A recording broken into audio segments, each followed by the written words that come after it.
Hello everyone, तो मैं आपका वेलकम करती हूँ सोल एंड टू की एक और नई वीडियो में। तो एपिसोड 5 में हम लोगों ने देखा था कि मिस ज़ाओई ने युहा और सभी स्टूडेंट का एक टेस्ट लिया था जिसमें ऑलमोस्ट सभी स्टूडेंट्स हार चुके थे, लेकिन युहा को देखकर उन सभी को मोटिवेशन मिलती है और वो लोग जैसे तैसे अपना टेस्ट कंप्लीट कर लेते हैं। उसके बाद मिस ज़ाओई युहा को उसकी क्लास का लीडर भी बना देती है। तो एपिसोड सिर्फ वहीं से शुरू होता है। हम देखते हैं कि युहा बाकी स्टूडेंट्स को बाय कह के अपने रूम की तरफ जा रहा था और रास्ते में ये सोच रहा था मेरी वार्म करंट वीक होती जा रही है, क्या मेरी स्ट्रेंथ वापस आ रही है। इन्हीं सब सोच के बीच वो अपने रूम में घुस जाता है और वो वांगडोंग से कहता है कि वांगडोंग तुम मेरे बिना क्यों आ गए। और तब हम देखते हैं कि वांगडोंग तब नहा रहा था और वांगडोंग युहा को देखकर पता नहीं क्यों बहुत शर्मा जाता है और वो अपने विंग्स से अपने आप को कवर करता है और युहा पर पिलो फेंकता है और उसे किक करके रूम से निकाल देता है। अब वांगडोंग उससे कहता है कि तुमने नॉक क्यों नहीं किया। युहा सॉरी कहता है, लेकिन वो तुरंत अपने मन में सोचता है कि मैं माफी क्यों मांग रहा हूँ, आखिर हुआ क्या वांगडोंग मुझसे फिर से लड़ाई करना चाहता है। अब वो नीचे आ जाता है और मनी मन सोचता है कि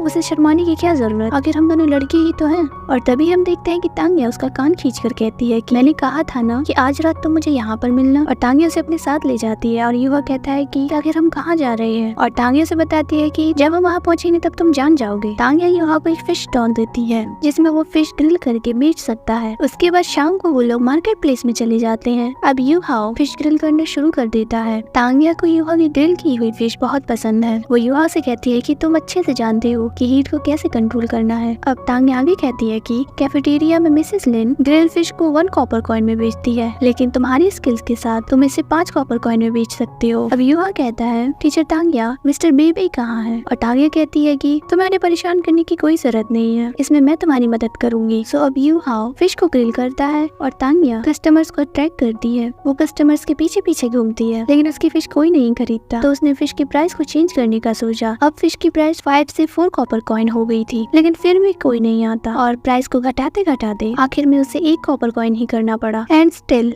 कोई नहीं आता। बहुत देर हो गई थी। अब वो दोनों थक कर बैठ जाते हैं और तांग्या बहुत गुस्सा होकर कहती है कि आखिर इतने डिलीशियस फिश को कोई क्यों नहीं खरीद रहा है, अब क्या मैं इसे फ्री में दे दूं। फ्री का नाम सुनते ही एक जेंटलमैन आ जाते हैं और वो फिश उठाकर खाने लगते हैं। वो एक बाइट लेने के बाद ही कहते हैं कि ये कितनी स्वादिष्ट है, मैंने आज से पहले इतनी अच्छी ग्रिल्ड फिश कभी नहीं खाई। वो बहुत जोर से चीख रहे थे, जिससे सभी लोगों का ध्यान उन पर जाता है। वो सभी फिश लेने को दौड़ते हैं और हमारी तांग्या तो बहुत स्मार्ट है। वो कहती है कि हमारा फ्री इवेंट खत्म हो चुका है और तांग्या ने फिश की प्राइस को फिर से 5 कॉपर कॉइन कर दिया था। और हम देखते हैं कि युहा के स्टॉल पर कस्टमर्स की भीड़ लग गई थी। तांग्या बस पैसे कलेक्ट करती है और सोचती है कि अब हम बहुत अमीर हो जाएंगे। और तभी हम देखते हैं कि एक लड़की आती है जो कि बहुत ज्यादा ब्यूटीफुल है। एक लड़का कहता है कि ये तो जियांगनान की सबसे ब्यूटीफुल लड़की है और उस लड़की के शायद वो जैसे रैबिट ईयर्स थे। सभी लोग बस उसे ही देखते रह जाते हैं। वो युहा के स्टॉल पर आती है और वो युहा से पूछती है कि इसकी प्राइस क्या है। युहा उसे कहता है कि 5 कॉपर कॉइन। वो लड़की कहती है कि क्या ये थोड़ा ज्यादा महंगा नहीं है। कॉस्ट और प्रोसेस को देखकर इसकी प्राइस 3 कॉपर कॉइन होनी चाहिए। और युवा जवाब देते हुए कहता है कि माफ करना, लेकिन ये उसका फिक्स प्राइस है और आज की सारी फिश बिक चुकी हैं। और वो लड़की कहती है कि अगर मुझे मौका मिलेगा तो मैं इसे बाद में ट्राई करूंगी। इतना कहकर वो वहाँ से जाने लगती है और तभी हम देखते हैं कि वहाँ पर एक सीनियर आता है और युवा पर सिक्का फेंकता है और वो कहता है कि बदतमीज लड़के। और तांग्या तुरंत अपने हिडन वेपन से युवा को बचा लेती है। अब वो सीनियर जंप करते हुए आता है और युवा जो लास्ट फिश ग्रिल कर रहा था उसे लेने की कोशिश करता है, लेकिन युहा तुरंत उसे हटा देता है। वो सीनियर 4th ग्रेड का था और वो युहा का कॉलर पकड़ लेता है और वो लड़की कहती है कि आखिर तुम क्या कर रही हो। और तभी वहाँ पर बेबे आ जाते हैं और बेबे अपना टीरेक्स लाइटनिंग ड्रैगन एक्टिवेट कर उस पर हमला करने लगता है। अब तांग्या युहा को संभालती है और वो कहती है कि शू सांशी, तुम तांग क्लैन के मेंबर पर कैसे हमला कर सकते हो। और वो अपने हिडन वेपन का यूज करती है। तो हमें पता चलता है उस सीनियर का नाम शू सांशी है। शू सांशी हिडन वेपन से बच जाता है, लेकिन एक उसे चुभ जाता है और तांग्या देखकर हंसती है। अब क्योंकि वो उस ब्यूटीफुल लड़की को इम्प्रेस करना चाहता था तो उसकी तरफ देखकर हंसने लगता है जैसे कि उसे कुछ हुआ ही नहीं।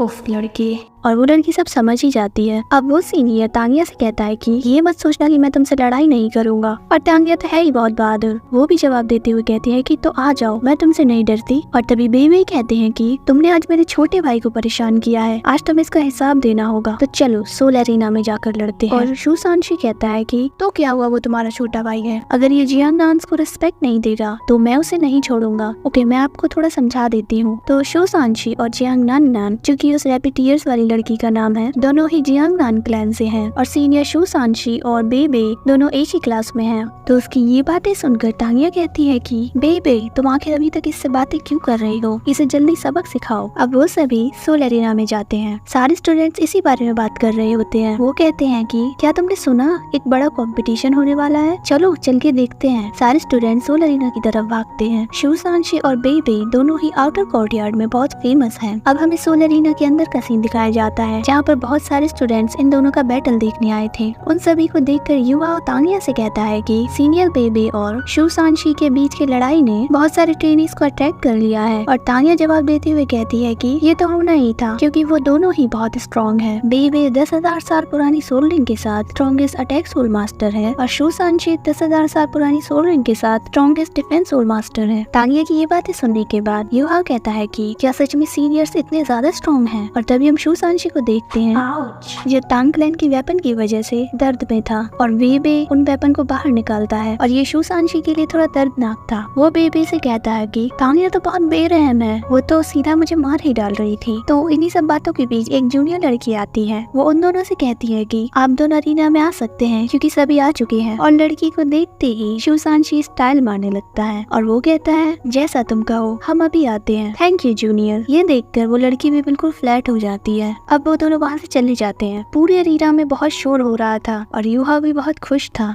और तभी हम देखते हैं कि वहाँ पर वांग दोंग भी आ जाता है। अब वांग दोंग को देखकर तांगिया युहा से पूछती है कि ये कौन है और युहा बताता है कि ये मेरा रूममेट वांग दोंग है। और तांगिया इसकी तारीफ करते हुए कहती है कि कितना प्यारा लड़का है। और तांगिया वांग दोंग से कहती है कि तुम भी युहा जैसे तांग क्लैन को ज्वाइन कर सकते हो। ये सुनकर वांग दोंग चौंक जाता है और वो कहता है कि आप तांग क्लैन से हैं। और तांगिया कहती है कि बिल्कुल, मैं अभी के तांग क्लैन की लीडर हूँ। थोड़ी देर सोचने के बाद वांग दोंग कहता है कि हाँ, मैं तांग क्लैन को ज्वाइन करूंगा और हिडन वेपन्स के बारे में सीखूंगा। ये सुनने के बाद तांगिया थोड़ा सोचती है क्योंकि वो ऐसे ही हिडन वेपन के बारे में सबको नहीं बता सकती। वो कहती है कि मैं थोड़ी देर बाद तुम्हें बताऊंगी। अब वो दोनों स्टाइल मारते हुए एंट्री करते हैं। ये सब देखकर तांगिया को एक आइडिया आता है और वो युवा के कान में कुछ बोलती है और ये सुनकर युवा कहता है कि मुझे नहीं लगता ये अच्छा आइडिया है। और तांगिया कहती है कि क्यों नहीं, ये हमारे क्लैन के लिए है और मैं तुम्हें इसकी परमिशन देती हूँ। तो अब वो दोनों ही अपनी मार्शल सोल को एक्टिवेट करते हैं। शू सांशी की मार्शल सोल को देखकर तांगिया उन दोनों को बताती है कि उसके पास स्ट्रॉन्ग म्यूटेटेड मार्शल सोल है और इसे श्वानलिंग double attribute of water and land कहते हैं और ये सबसे स्ट्रॉन्ग डिफेंस एबिलिटी है। इसकी कल्टीवेशन बेबे जितनी ही स्ट्रॉन्ग है। बेबे के कूल मूव्स को देखकर तांगिया बिल्कुल फिदा हो जाती है और वहीं शू सांशी की मूव्स को देखकर बाकी लड़कियां फिदा हो जाती हैं। अब उन दोनों के बीच फाइट शुरू हो जाती है और बेबे ड्रैगन कैचर क्लॉ के साथ उस पर हमला करना शुरू करते हैं और शू सांशी अपने आर्मर के साथ डिफेंस करता है। उसके बाद बेबे अपनी third soul skill purest thunder wrath को यूज करता है और उसकी अटैक और स्पीड बढ़ जाती है। उसके बाद वो अपनी first soul skill mystery circle को यूज करता है और वो एक शील्ड क्रिएट कर देता है और जब बेबे अपना पंच उस पर मारता है वो खुद ही दूर जाकर गिरता है। अब शू सांशी उस पर जंप करते हुए हमला करता है लेकिन वो जैसे तैसे बच जाता है और इस बैटल में शू सांशी बेबे पर भारी पड़ता है। और तभी हम देखते हैं कि युहा पीछे से अपनी सोल स्किल को यूज करता है और वो बेबे के लिए सभी चीजों को स्लो कर देता है। ऐसा मौका देखते ही बेबे अपनी सेकंड सोल स्किल यूज करते हैं। उसके बाद युहा तुरंत अपनी सोल शेक स्किल को भी यूज कर देता है जिससे शू सांशी को सब कुछ धुंधला दिखाई देने लगता है और बेबे अपनी फुल पावर के साथ उसे पंच करता है और शू सांशी दूर जाकर गिरता है और बेबे जीत जाता है। और ये देख के तांगिया बहुत खुश थी। अब जबकि युहा ने अपनी सोल पावर को यूज किया था तो वो बहुत ज्यादा वीक हो जाता है और वहीं चक्कर खाकर गिर जाता है। अब वांग दोंग उसे संभालता है और वो कहता है कि क्या हुआ, जिस पर तांगिया बताती है कि इसकी सोल पावर एग्जॉस्ट हो गई है। और वांग दोंग कहता है कि कैसे, और तांगिया कहती है कि चुप रहो, मैं तुम्हें बाद में बताती हूँ। अब सीन शिफ्ट हो जाता है और हम देखते हैं कि बेबे युहा को उसके रूम में ले आते हैं और वो उसके मुंह में श्वान शुई पिल को डाल देते हैं। ये देख के वांग दोंग कहता है कि ये तो श्वान शुई पिल है। बेबे वांग दोंग से कहता है कि इसका अच्छे से ध्यान रखना। अब तांगिया वांग दोंग से कहती है कि जब युहा उठ जाए तो उससे कहना कि कल मछलियों को बेचना मत भूलना। ये सुनकर बेबे तांगिया के सर पर मारकर कहते हैं कि तुम्हें सिर्फ खाने की पड़ी है और वो दोनों वहाँ से चले जाते हैं। अब वांग दोंग मन ही मन सोचता है कि वो सच में श्वान शुई पिल थी, इससे तो युहा की सोल पावर बढ़ जाएगी और इसकी बॉडी भी बहुत क्लीन हो जाएगी। और इस पिन की कीमत 10,000 गोल्ड सोल कॉइन्स है। सच में सीनियर्स तो बहुत ज्यादा अच्छे हैं। और उसके बाद वांग दोंग वहाँ से चला जाता है और ये वाला एपिसोड यहीं पर खत्म हो जाता है। अब मिलते हैं नेक्स्ट एपिसोड में। Bye bye.